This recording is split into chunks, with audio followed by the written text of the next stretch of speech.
pleasure to have in studio, and he's going to be joining us the fourth Thursday of every month, Josh Agers, as we talk about Tailgate and Tallboys. Boy, it'll be coming up that first weekend in June. It'll be here before you know it. It'll be here before you know it. You say sure. Ticket sales are going well. Ticket sales are going good. If you look comparatively to last year, I won't get into like specifics of each type, but we were just over 3,000 sold this year last time, and we're just shy of 6,000. So if you look at it in that perspective, almost double from where we were a year ago for a festival that we need to sell tickets to make this thing work. And I need our area to know that, surrounding area, like just show up and support that. That's how this thing works, is to buy these tickets. So you know, of course, you are counting on people locally to come, but it is Absolutely. Amazing to me the people that travel to these things. Yeah, so even if you look at the Facebook page for Tailgate and Tallboys Clinton, they'll put out like posts like, hey, where are you coming from? Like, how far are you traveling? And it's amazing already some of the states that people are coming from, is like Kansas and Arizona, and people are coming from New York and Texas. And yeah, it was just kind of cool looking at the license plates, you know, that weekend, yeah. you know, to see where people were all coming from. So that and they do great. a good job engaging people too. Like, they get information out. They want to engage with you. They give you opportunities like, hey, what's your favorite Bailey Zimmerman song? And if we select you, you can get a meet and greet or something like that. So they really do a good job of kind of promoting that way as well. Are there meet and greets? There are meet and greets. They're pretty regulated. A lot of the top sponsors, a lot of times we'll get those. I was just telling Morgan, it's not like Scott and I are backstage just walking up to Tim McGraw and shaking hands. Like, it is all very regulated. There's a hospitality team. There's a head of security.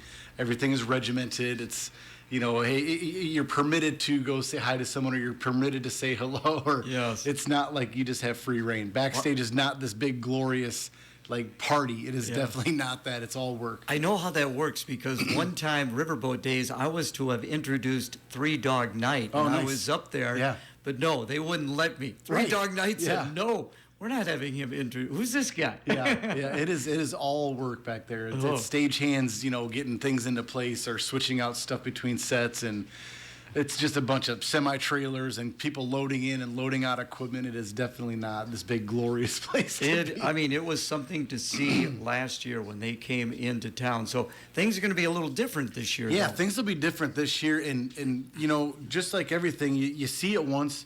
They had never been here before. We had never held this before. I mean, we had Riverboat Days, obviously, but this is slightly different. So we had to see it for the first time. And they brought up the idea of switching the stage around. So now the stage will actually be right across from the pool parking lot facing north. It's a lot wider space down there. It helps us eliminate a lot of the closures for like South 1st Street, 4th Street by the post office and Happy Joe's.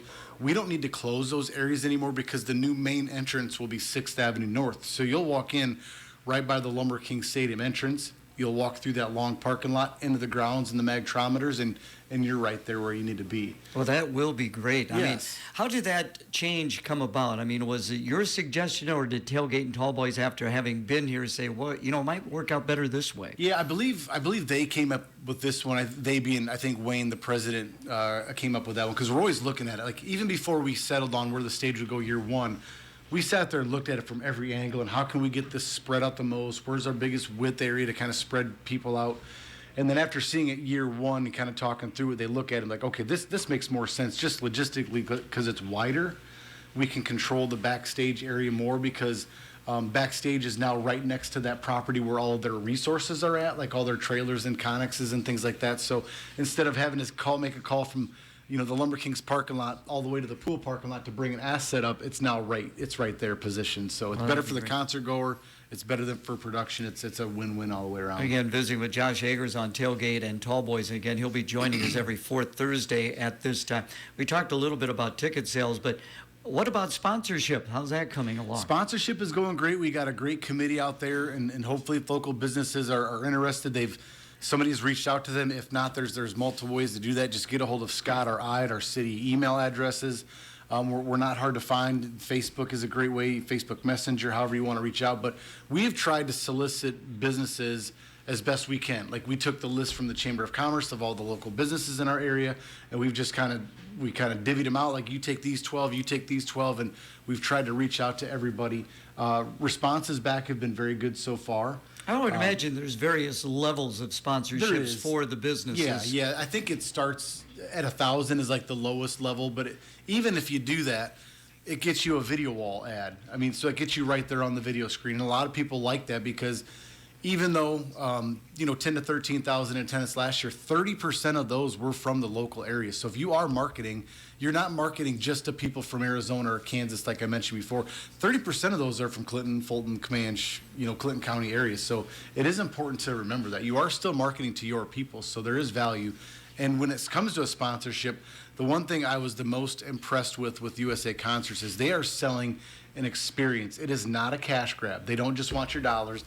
They are giving you VIP tickets. They're giving you VIP parking. Yeah. They're giving you commemorative posters. They're giving you links to discounted tickets. Like, there is value added at every level. It was very impressive. Yeah, there are a lot of perks to that. There is, yes, yes. And I would imagine the resale to the sponsors who were there last year was probably fairly easy. Oh, for sure. Yeah, yeah. A lot of people came to the sponsor appreciation party, which we had at the Wild Rose Casino, which is our title sponsor. We like to mention them as often as we can. You may. So they came out. They did a poster giveaway. They did kind of like a recap of last year. We had some new businesses that were invited, and I forget how many on-site doubled their sponsorship from last year. And I think we've seen that trend. So if people did 2,500 last year, they're doing 5,000, or if they did 1,000, they're doing the 2,500, because I think they saw the value of the packages. They liked the tickets, they liked the VIP tickets, they liked just having that opportunity to be in that VIP area, which a lot of these sponsorships offer. So I think it was an easy sell. How much of that does the city of Clinton get, and how much do the USA get? Yeah, it's 50-50. It's 50-50. Everything is, all the expenses. I like how you said that, 50-50. 50-50, yeah. That's my rushed way of saying it. Not grammatically correct, but 50-50. We actually have an account through the city, USA Concerts, and City Hall is able to input dollars into it as we get revenues in, as we're getting checks from sponsors, or if we're paying out of that. It all comes out of a city account that we oversee, and again, we're audited every year. So yes, So I know last year when this was all coming about, and you were getting together with a lot of various people, for the logistics of it. Yeah. How's that going this year? Yeah, actually, it's been much more streamlined this year. We really had our first big all-in meeting just last week, because now that we got the map, and that's kind of what we were waiting on before we got back together, because it really wouldn't have done us a lot of good to pick apart last year's logistics, because it's going to be completely different. But we go in there with an eye knowing what to look for. So we met with the whole crew. Everybody likes the flipping of the stage. 6th Avenue North is now your main entrance. It gives the MTA a chance to loop in from 9th Avenue North by Wendy's, run Riverfront, go down 6th, drop off, and loop right back out. So much more streamlined than last year. Boy, I guess so. That sounds great. Yep. So now, before we wrap things up and appreciate your time, let's talk a little bit about the talent again that's going to be here on our Riverfront. Yeah, you got your 3 headliners. You got Jelly Roll, Bailey Zimmerman, and Shinedown. Again, all 3 acts are Jelly Roll is honestly one of the biggest acts out there right now. He is crushing it in the industry, and not just in the country. He's a genre that can't really be defined. He's speaking in front of Senate, trying to get dollars allocated for anti-drug initiatives and anti-fentanyl initiatives. He lived that world, so he's now preaching, trying to get help and support for helping those people in need. Bailey Zimmerman's traveling the world. I think he was just down in Mexico doing a tour. I think Shinedown, they're Rock and Roll Hall of Fame, and people wanted to talk about adding a little bit of a rock flavor. Who better than Shinedown? They're multi-platinum award-winning artists. These guys are going to come in and really rock Clinton. And if you look at it from a ticket sales perspective, and some people are like, oh, Jelly Roll, why on a Thursday? Well, Thursday was a little slower night compared to Tim McGraw night and Jelly Roll Saturday, right? Our Thursday this year is not going to be the case. You've got one of the strongest artists out there on Thursday. That's going to push people to get here on Thursday, stay in our community, hopefully visit our restaurants and our stores. So everything these people do is very specific, thought through, and methodic. It is not like just throwing a dart on a board and seeing what sticks. Every decision is very, very intentional. Really appreciate you coming in. Again, we'll be visiting with you every 4th Thursday. You'll update us on how things are going. Yep. If people want to find out more information, how can they best do that? Yeah, Josh? 2 ways to do that. For your tickets, which there is still camping available, so go and check that out. You can go to Tailgate and Tallboys.com, or you can visit the Clinton Tailgate and Tallboys Iowa Facebook page. So there's still camping spaces available. They're running out. I would think so. The RV campground sold out right away, but we got some primitive RVs still left. All right. Hey, thanks again so much. Thank you. Checking the weather now, brought to you by Kelly Heating and Air Conditioning. Very dense fog will continue for really the majority of the day, and we'll expect a steady rain to arrive this afternoon with temperatures in the mid to upper 30s. Fog continues tonight along with rain as well.